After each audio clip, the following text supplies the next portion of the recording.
अच्छा भाई ओ पीर आना पिया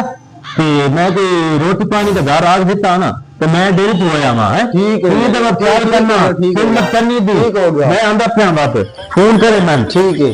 इस पीर भी रोज रावण बड़ा आंदा बकरा ले लेंदा आवन जाके दा मक्खू ठाप लेने वहां रोज आया खलोता पीर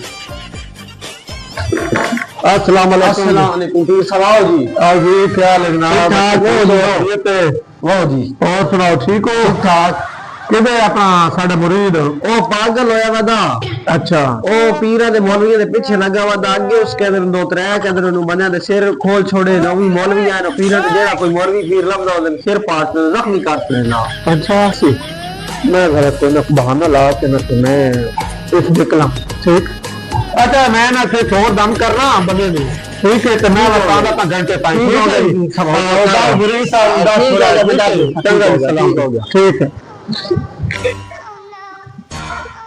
अच्छा वो पीर कोई नहीं आया पीर साहब आया है ना वो सिलेंडर है मंगते हैं ना मैं नहीं देता वो कबड़ी के उसी के लग गया खुदा दे बंदा क्यों नहीं दे दे हो निकल गया तू चंगा रहा यार तू दे क्यों नहीं सिलेंडर खुदा दा बंदा चंगा रहा यार तू सिलेंडर से मंगा उसे दे छोड़ पीर ये हुन निकलिया हां हुन निकलिया ए शुक्र है तू निकल आया जान छुड़ाइए ते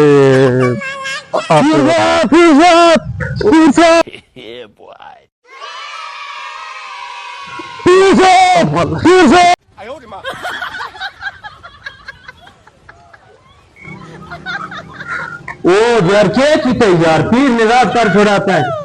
वो तो रुके नहीं हो तो मैं सिलेंडर चाह के नीचे मैंने बुला बुला के तो रुके नहीं निराश छोड़ा लग गया यार कैसी तो इनका ना तू किसी सूरत की पीर में निराश नहीं करना चाहिए निराश होगा तो बात तू मेरे तू घर बाहर ना कर छोड़ना हर सूरत लेके आ हूं उसको करवाया ना तो हूं मैं पैर ही पैर नपड़े पैना तो नपसा तू पीर नहीं ले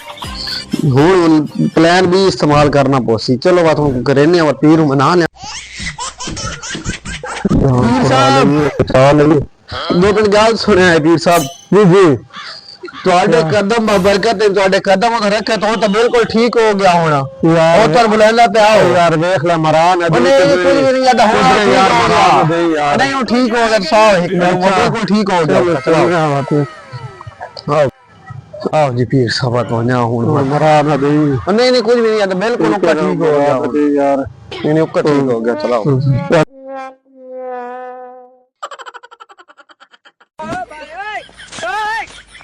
लगदा वा तेन दोरा पै गया हुन जिस तोड़े पैरे पवना होना नहीं पीर साहब माल यार ये तो बात पीछे मरा